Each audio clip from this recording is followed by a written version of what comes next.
Long ಹಿಡ್ಕೊಂಡು reels ಮಾಡಿದಂಥ ವಿಚಾರಕ್ಕೆ ಸಂಬಂಧಪಟ್ಟಂತೆ ವಿನಯ್ ಗೌಡ ರಜತ್ ಅರೆಸ್ಟ್ ಆಗಿದ್ದಾರೆ. ಇಲ್ಲಿ ಏನು ಒಂದೇ ಒಂದು ಯಾಮಾರಿರೋದೇನು ಅಂತ ಹೇಳಿದ್ರೆ, ಈ ಥರ ಲಾಂಗು ಮಚ್ಚು ಒಂದು ತಕ್ಷಣ ಇಲ್ಲ ಸಾರ್ ಅದೆಲ್ಲ ಫೈಬರ್ದು ಮಚ್ಚು, ಫೈಬರ್ ಲಾಂಗು ಅಂಥೇಳಿ ಸ್ಟೇಷನ್ಗೆ ತಂದು ಫೈಬರ್ದು ಲಾಂಗು ಮಚ್ಚು ಕೊಟ್ಟುಬಿಟ್ಟಿದ್ರು. ಅಯ್ಯೋ ಫೈಬರ್ದ ಇದು ನಾವೆಲ್ಲ ರಿಯಲ್ ವೆಪನ್ ಅಂತ ಅಂದ್ಕೊಂಡ್ಬಿಟ್ಟಿದ್ವಿ, ನೀವು ಹೋಗಿ ಬನ್ನಿರಪ್ಪ ಅಂತ ಕಳಿಸ್ಕೊಟ್ಬಿಟ್ಟಿದ್ರು ಇಬ್ಬರು ನಿನ್ನೆ.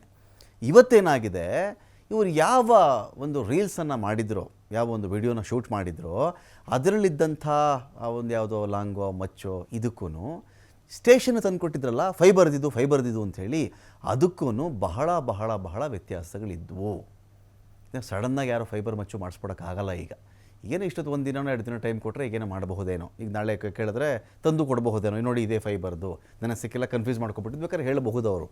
ಇಲ್ಲಿ ನೋಡಿದ್ರೆ ಇಂದು ಪೊಲೀಸರ ತನಿಖೆಗೆ ಎಷ್ಟು ಜಾಳಾಗಿದೆ ಈ ತನಿಖೆ ಅಂತ ಹೇಳಿದ್ರೆ, ಅವರೇನೋ ತಂದು ಕೊಟ್ಟರಂತೆ, ಇದೇನ್ರಪ್ಪ ಹೋಗಿ ನೀವು ಅಂತ ಬಿಟ್ಟು ಕಳಿಸ್ಬಿಟ್ಟಿದ್ದಾರೆ ಅಂತ ಹೇಳಿದ್ರೆ, ಪ್ರಭಾವ ವರ್ಕ್ ಮಾಡಿದ್ದೆ ಇಲ್ಲಿ, ಯಾವ್ದಾದ್ರು ಪ್ರಭಾವ ಕೆಲಸ ಮಾಡ್ತಾ ಇಲ್ಲಿ ಅಂತ ಒಂದು ಸಡನ್ ಪ್ರಶ್ನೆ ಬಂದೇ ಬರುತ್ತೆ. ಇದು ಬಿಟ್ಬಿಡೋಣ, ಇವರೇನೋ ರೀಲ್ಸ್ ಮಾಡಿದ್ರು, ಅಲ್ಲೊಂದು ವಿಚಾರ ಇಟ್ಕೊಳ್ಳೋಣ, ನಾಳೆ ಯಾವುದೋ ಮರ್ಡರ್ ಆಗಿತ್ತು, ವೆಪನ್ ರಿಕವರಿಗೆ ಅಂತ ಹೋಗ್ತಾರಲ್ಲ, ಹೆಂಗೆ ಮರ್ಡ್ರ್ ಮಾಡಿದ್ರು, ಗನ್ನಲ್ಲಿ ಶೂಟ್ ಮಾಡಿ ಸಾಯಿಸಿದ್ರು ಭಾಗ 1, ಇಲ್ಲ ಚಾಕು ಚುಚ್ಚಿಬಿಟ್ರು ಭಾಗ 2, ಇಲ್ಲ ಮಚ್ಚಲೆಲ್ಲ ಕತ್ತರಿಸ್ಬಿಟ್ಟಿದ್ದಾರೆ ಭಾಗ 3, ಇಲ್ಲ ಲಾಂಗಲ್ಲೇ ಹೊಡೆದಿದ್ದಾರೆ ಭಾಗ 4. ಇಂಥ ಒಂದು ವಿಷಯಗಳು ಬಂದಾಗ ಕೋರ್ಟ್ ಮುಂದೆ ಯಾವ ಅಸ್ತ್ರದಿಂದ ಇವನನ್ನು ಸಾಯಿಸ್ತಾ ಹೇಳಪ್ಪ ಅಂತ ಕೇಳ್ತಾರೆ. ಅವಾಗ ನೋಡಿ ಸ್ವಾಮಿ ಇದೇ ವೆಪನ್ ಅಂತ ಇಟ್ಬಿಡ್ತಾರೆ ಇವರು. ಯಾವುದೋ ಜಾತ್ರೆದೋ ಸಂತೆದೋ ತೊಗೊಂಡೋಗಿ ಇಟ್ಬಿಟ್ರೆ ಕೇಸ ಒಂದೇ ಒಂದು ಪಾಯಿಂಟಲ್ಲಿ ಬಿದ್ದು ಹೋಗುತ್ತೆ ರೀ. ಸತ್ತೋದವ್ರ ಮನೆಯವರು ನ್ಯಾಯ ಸಿಗುತ್ತೆ ಅಂತ ಕಾಯ್ತಾ ಇರ್ತಾರೆ. ಇಲ್ಲಿ ಯಾವ ವೆಪನಿಂದ ಸಾಯಿಸಿದ್ನೋ ಆ ವೆಪನ್ನೇ ರಿಕವರಿ ಮಾಡಿರಲ್ಲ ಇವರು. ವೆಪನ್ ಬಹಳ ಬಹಳ ಬಹಳ ಇಂಪಾರ್ಟೆಂಟ್ ಎವಿಡೆನ್ಸ್ ಕೋರ್ಟ್ಗಳಲ್ಲಿ, ಬಹಳ ಇಂಪಾರ್ಟೆಂಟ್ ಎವಿಡೆನ್ಸ್ ಅದು, ಯಾವುದರಿಂದ ಅವನು ಸತ್ತ ಅಂಥೇಳಿ.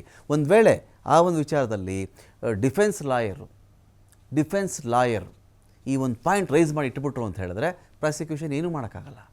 ಅಂಥ ಇದರಲ್ಲಿ ಫೈಬರ್ ಮಚ್ಚಿಗೂ ರೀಲ್ಸಲ್ಲಿ ಹಿಡ್ಕೊಂಡಿರೋ ಮಚ್ಚಿಗೂ ವ್ಯತ್ಯಾಸ ಗೊತ್ತಿಲ್ಲದಿರುವಷ್ಟರ ಮಟ್ಟಿಗೆ ಬಸವೇಶ್ವರ ನಗರ ಪೊಲೀಸರ ತನಿಖೆಯಲ್ಲಿದೆ ಅಂತ ಹೇಳಿದ್ರೆ ಏನು ಹೇಳಬೇಕು ಇದಕ್ಕೆ? ಆಮೇಲೆ ಮಾಧ್ಯಮಗಳೆಲ್ಲ ರೈಸ್ ಮಾಡೋದು, ಇದೇನ್ರಿ ಅಲ್ಲೇ ಒಂಥರ ಇದೆ ಇಲ್ಲೇ ಒಂಥರ ಮಚ್ಚಿದೆಯಲ್ಲ ಅಂದಾಗ, ಬನ್ನಿ ಮತ್ತೆ ಅಂತ ಹೇಳಿ ಏನು ಮಹಜರ್ ಮಾಡಿದ್ದೇನು, ಸ್ಪಾಟ್ಗೆ ಹೋಗಿದ್ದೇನು, ಸ್ಟುಡಿಯೋ ಜಾಲಾಡಿದ್ದೇನು, ಆಮೇಲೆ ಇನ್ನು ಗೊತ್ತಾಗುತ್ತೆ, ನೀವು ಎನ್ಕ್ವೈರಿ ಬರುತ್ತೆ ಅವ್ರ ಮೇಲೆ, ಯಾರಿದೆ ತನಿಖೆ ಮಾಡಿಸ್ತಾರೋ ಅಂಥೇಳಿ. ಈ ಕಥೆ ಬಸವೇಶ್ವರ ನಗರ ಪೊಲೀಸರದು. ರೀಲ್ಸ್ ಮಾಡಿದ ಸ್ಥಳಕ್ಕೆ ಕರ್ಕೊಂಡು ಹೋಗಿ ಮಹಜರ್ ಮಾಡಿದ್ದಾರೆ. ನಾಗರಬಾವಿ ಬಳಿ ಸ್ಟುಡಿಯೋದಲ್ಲಿ ಹೋಗಿ ರೀಲ್ಸ್ ಮಾಡಿರೋದು, ಸ್ಟುಡಿಯೋದಲ್ಲಿ 1 ಗಂಟೆ ಪರಿಶೀಲನೆ ಮಾಡಿದ್ರು ಸಿಕ್ಕಿಲ್ಲ.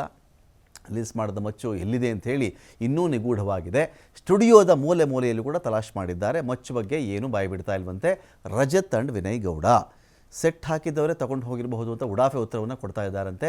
ಇದೇ ಕಾರಣಕ್ಕೆ ಮತ್ತೆ ಠಾಣೆ ಕರ್ಕೊಂಡ್ಬಂದು ಕೂರಿಸಿದ್ದಾರೆ. ಎಲ್ಲಿದೆ ಕೊಡಿ ನಮಗೆ ಅಂತ ಹೇಳಿ.